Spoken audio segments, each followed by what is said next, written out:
¿Qué tal? Vamos a arrancar de lleno con este análisis visual. Hoy nos vamos a sumergir en uno de los textos antiguos más intensos y, francamente, más poéticos que existen. Nuestro objetivo aquí es desmenuzar de una manera súper detallada e imparcial toda esta imaginería profética que nos describe la ruina de algo que en su momento se consideraba absolutamente invencible. Estamos hablando del Imperio de Babilonia, y lo vamos a ver a través de la lente del capítulo 51 del libro de Jeremías. Es un relato épico, cargadísimo de simbolismo militar y teológico. Así que vamos a entrar en materia.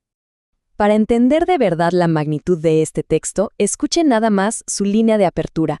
Yo levanto un viento destruidor contra Babilonia. O sea, desde la primera línea el autor no se anda con rodeos. Esta sola frase establece al instante un tono súper épico y a la vez ominoso. Nos mete de lleno en el tema central de todo el documento, que es este juicio divino inminente que simplemente no se puede frenar. Es fascinante cómo una imagen tan natural, la de un viento destruidor, puede evocar en un segundo tantísimo poder y una desolación total. Pasamos a la primera parte de nuestro recorrido, el viento contra Babilonia, que es básicamente el veredicto divino. Aquí vemos cómo se levanta esta fuerza implacable.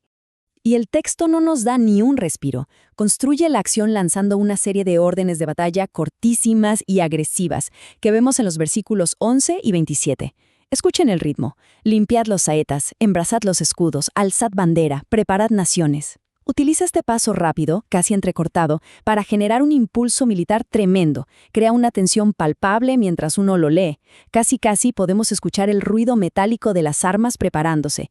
Es una técnica literaria brillante para transmitir caos y mucha urgencia. Esto nos lleva a la segunda sección, las metáforas de un imperio, o la imaginería del poder y la ruina. Aquí el autor usa un lenguaje supervisual para capturar esa antigua gloria y su violento final. Fíjense en esto. El texto afirma en el versículo 7 que Babilonia actuó como una copa de oro en la mano de la divinidad. Nos dice que esta copa literalmente embriagó a toda la tierra, haciendo que las demás naciones bebieran de su vino y quedaran completamente aturdidas. Es una forma poética muy poderosa de describir esa abrumadora influencia cultural, económica y militar que tenía el imperio. Aturdió el mundo antiguo con toda su riqueza, pero el relato nos dice que ese mismo esplendor deslumbrante es ahora parte de su condena. Pero bueno, no todo era lujo. Esta imagen se complementa en los versículos 20 al 23, donde a Babilonia se le llama el martillo. El texto ilustra el papel histórico del imperio como este mazo destructivo gigante, usado para hacer añicos a ejércitos, gobernantes y reinos enteros. Quebrantó caballos, carros, jóvenes, ancianos, sin ninguna distinción. El punto clave aquí es entender la brutalidad mecánica de un imperio expansionista, que el autor reduce literariamente a una sola herramienta de aplastamiento. Y para cerrar esta secuencia de metáforas, observemos el versículo 33. Aquí compara ominosamente al imperio con la era, justo cuando está a punto de ser trillada, antes de la cosecha. Históricamente, una era es el lugar de trabajo donde se separa el grano de la paja a base de golpes. Esta comparación ilustra de forma brillante que el tiempo de Babilonia se agotó, está madura para la destrucción, o sea, la cosecha ya llegó, y el imperio que antes era el martillo que golpeaba, ahora es el que va a ser golpeado y desmenuzado. Avanzamos a la tercera sección, creador contra falsos ídolos. Aquí vemos un contraste teológico importantísimo, donde la caída se enmarca como un choque frontal entre dos fuerzas opuestas. La diferencia que el texto detalla entre los versículos 15 y 18 es abismal. Por un lado tenemos los atributos de un creador vivo, el que formó la tierra con su poder, extendió los cielos y tiene control total sobre las fuerzas inmensas de la naturaleza, como los relámpagos, la lluvia y el viento. Y por el otro lado, se contrasta neutralmente con la tremenda futilidad de los ídolos babilónicos. Los describe como estatuas sin vida, obras vanas, hechas por orfebres humanos y totalmente desprovistas de espíritu. Es un recurso literario que subraya que confiar en materia inerte frente a un creador tan dinámico fue a fin de cuentas un error de cálculo fatal. Llegamos así a la cuarta parte, el colapso inevitable, o la caída del inundible. Aquí, toda esa energía de la batalla de la que hablábamos se transforma en la cruda realidad de la derrota. La anatomía de este colapso nos da unos detalles catastróficos muy específicos. Imagínense la escena. Los guerreros más valientes de Babilonia simplemente dejan de pelear y se esconden en sus fortalezas. Correos y mensajeros chocando entre sí por la prisa de llevarle al rey la noticia de que su ciudadela inexpugnable acaba de ser tomada. El famosísimo imponente muro ancho es derribado por completo, el río se seca, y en una imagen profundamente poética pero escalofriante, los príncipes y sabios son embriagados para dormir un sueño eterno del que no van a despertar. Es la desarticulación sistemática y total de su poder político y militar.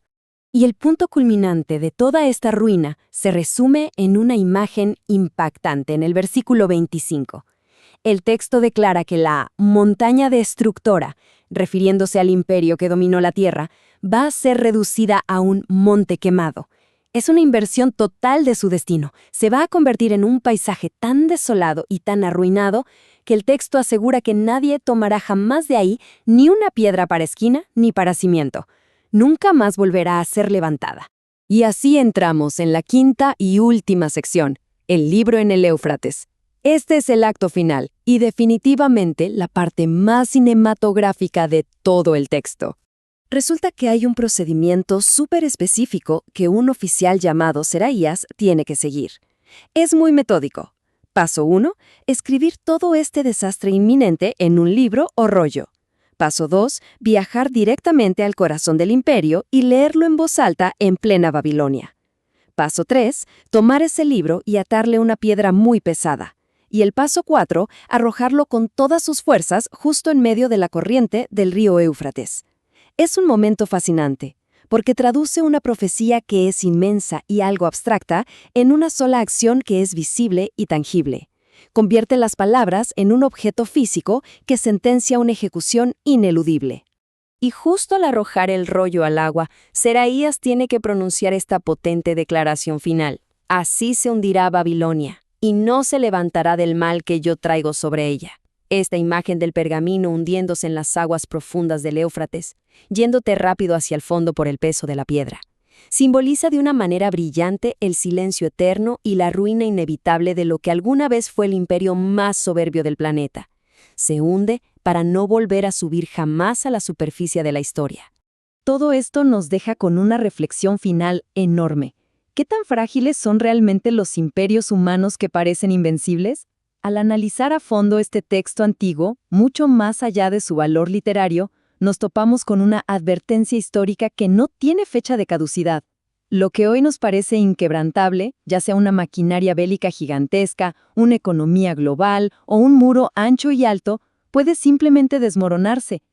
Este análisis nos recuerda que las estructuras de poder humanas son, al final del día, transitorias. Así que ante esas demostraciones de poder que exigen que las veamos como algo eterno, siempre vale la pena recordar la imagen de ese pergamino hundiéndose silenciosamente en el fondo del Éufrates. Ha sido un recorrido visual revelador a través de este texto histórico. ¡Hasta la próxima!